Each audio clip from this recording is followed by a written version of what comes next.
एकाच दिवसात दोन मर्डर झालेले आहेत ठाण्यामध्ये, ते देखील एक तर भर वस्तीमध्ये जो दिवसाढवळा झाला 19 वर्षांचा मुलगा होता, दुसरा जो आहे तो एका सामान्य माणसाचा होता, पण तो देखील भर म्हणजे अगदी गर्दीच्या ठिकाणी, तलावपाईच्या ठिकाणी. काय वाटतं? मला असं वाटतं की ठाण्यातली कायदा सुव्यवस्थेचा प्रश्न जो आहे तो पुन्हा एकदा समोर आलेला आहे. एका दिवसात 3 मोठे गुन्हे काल ठाण्यात घडले, 2 खून झाले आणि एका ज्येष्ठ नागरिकाला मारण्याचा गुन्हा एक रजिस्टर झाला आहे 307चा. मला असं वाटतं की ज्या पद्धतीने समाजावर किंवा या सगळ्यांवर पोलिसांचा वचक हवा होता तसा आता वचक उरलेला नाही आहे. फक्त हेच गुन्हे होत नाही आहेत, त्याच्याबरोबर मोबाईल स्नॅचिंग होत आहेत, चेन स्नॅचिंग होत आहेत, सायबर गुन्हेचं प्रमाण ठाण्यामध्ये वाढलेलं आहे.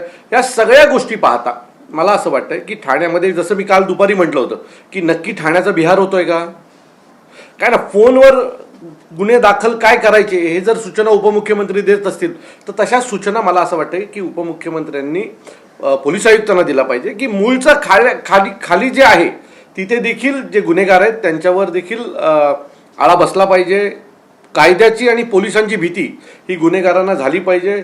मागच्या काही दिवसामध्ये हायवेला मोठ्या प्रमाणात मोबाईल स्नॅचिंगचं काम, मोबाईल चोरीचं काम वाढलेलं आहे, त्याच्यासोबत चेन स्नॅचिंग चालू आहे. या सगळ्या डायरेक्टली लोकांवर आता अटॅक करायला गुन्हेगारांनी सुरुवात केलेली आहे आणि याचा ठाणेकरांमध्ये प्रचंड राग आहे, चीड आहे. माध्यम नाही आहे बोलायला, आता माझ्याकडे माध्यम आहे, मी तुमच्या माध्यमातून किमान ठाणेकरांची जी परिस्थिती आहे ती तुमच्यासमोर मांडण्याचा प्रयत्न करतोय. परंतु ठाण्यामध्ये कायदा सुव्यवस्थेचा प्रश्न आहे. ठाण्यामध्ये मागच्या काही वर्षात प्रचंड मोठ्या प्रमाणात गुन्हेगारी वाढलेली आहे. खुनाचा प्रयत्न, त्याच्यासोबत चेन स्नॅचिंग, मोबाईल स्नॅचिंग हे गुन्हे खूप वाढलेले आहेत. तरुणांमध्ये पाहायला गेलं तर आता 19 वर्षाच्या मुलाचा देखील बळी गेलेला आहे शाळेच्या बाहेर. तर वर्तकनगरमध्ये 2 तरुणांमध्ये राडा झाला होता, त्यांचा एका म्हातारीला भाजी मंडईमध्ये मारण्यात आलेलं होतं. कुठेतरी पोलीस यंत्रणा कमी पडते. मला असं वाटतं की पोलिसांची भीती त्या लोकांवर असली पाहिजे ना, की जर मी ही गोष्ट केली, हे कृत्य केलं तर मला सजा लागेल किंवा मला पोलीस अरेस्ट करतील याची भीतीच उरलेली नाही आहे आता ठाण्यामध्ये. आणि त्याच्यामुळे 19 वर्षाचा पोरगा पण गुन्हा करतो, एक गरदुल्ला पण एक गुन्हा करतो, एक ओला चालक पण एक गुन्हा करतो, एक भाजी विकणारा पण एक गुन्हा करतोय. सतत गुन्हे घडत आहेत ठाण्यामध्ये. अनेक गुन्हे काही व्हिडिओ समोर येतात म्हणून आपल्याला माहिती पडतात, काही गोष्टीत आपल्याला माहिती पण पडत नाही. मी जसं काल म्हटलं की विवियाना मॉलच्या बाहेर अनेक वर्षापासून काही रिक्षावाले बसतात, तिथेच गुटखा खातात, तिथेच थुकतात, तिथेच त्या विवियाना मॉलच्या भिंतीवर बसतात, येणाऱ्या जाणाऱ्या मुलींची छेडछाड करतात. याच्या बाबतीत आम्ही पोलिसांशी बोललो होतो आधी. आज ही घटना झाली म्हणून सगळे विवियाना मॉलच्या इथे पळ सुटले ना. काही वर्षापूर्वी, 1-1.5 वर्षापूर्वी विवियाना मॉलच्या बाजूला असलेला जो पादचारी ब्रिज आहे त्याच्यावर एका मुलीच्या बाबतीत असाच एक प्रसंग ओढवला होता, आठवतं का तुम्हाला? आपण काही दिवसांनी तो प्रसंग विसरलो. आज दुसरा प्रसंग घडला, त्यावेळेला आपल्याला पुन्हा आठवण आली की विवियाना मॉलच्या बाहेर काहीतरी चुकीचं घडतंय. सो मला वाटतं की त्याच्या बाहेर आता खूप मोठ्या प्रमाणात टपऱ्या आल्या आहेत.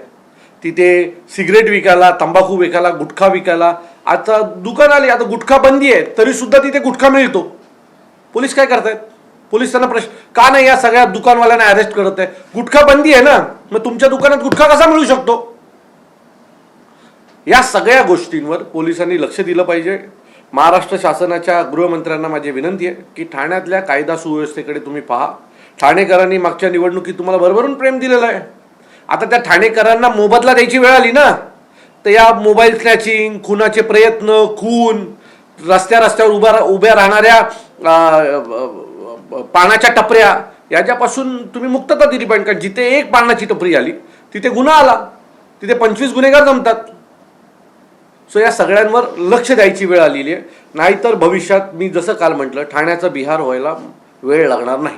सर, अंमली पदार्थांचं देखील मोठ्या प्रमाणात कालही कळव्यातल्या एका नगरसेवकांनी अंमली पदार्थ विकणाऱ्याला रेड हँड पकडून दिलेला आहे ठाण्यामध्येच ना. म्हणजे जर एका नगरसेवकाला कळतंय की इथे अंमली पदार्थ मिळतं तर पोलिसांना कसं नाही कळत आहे?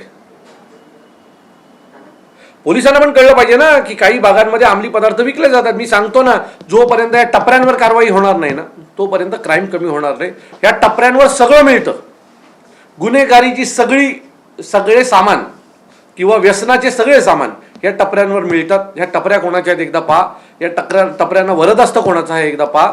म्हणजे ठाण्यातली गुन्हेगारी कमी व्हायला सुरुवात होईल. निवडणुकीच्या दरम्यान पोलिसांचा बंदोबस्त आपल्याला पाहायला मिळाला, जागता बंदोबस्त. दिवस. मात्र कुठेतरी आता या क्षेत्रामध्ये गुन्हेगारी वाढत आहे. आशुतोष डोंगरे यांना तुमचं काय आव्हान असणार आहे येणाऱ्या काळात?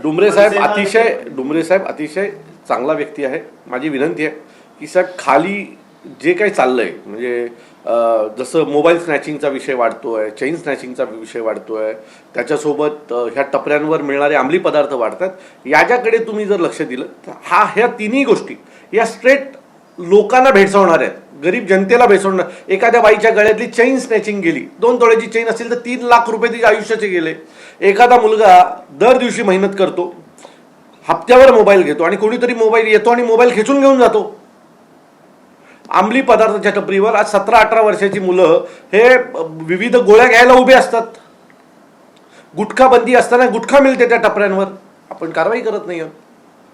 जर पोलिसांनी यांच्यावर कारवाई केली तर ठाण्यातल्या गुन्हेगारीचं प्रमाण काही प्रमाणात कमी झाल्याचं आपल्याला लक्षात येईल. पण त्यासाठी या सगळ्यांवर कडक बंदोबस्त, कडक कारवाई, या सगळ्या टपरीचे जेवढे चालक आहेत ना, या सगळ्यांना जमा करायला पाहिजे. या सगळ्यांवर प्रतिबंधात्मक कारवाई केली पाहिजे.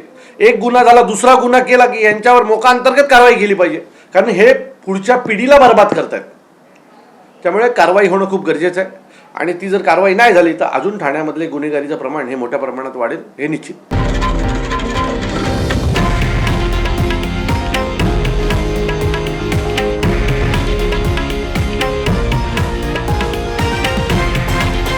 हे आहे देशातील नंबर 1 न्यूज नेटवर्क आणि आपण पाहत आहात TV9 मराठी, एकमेव.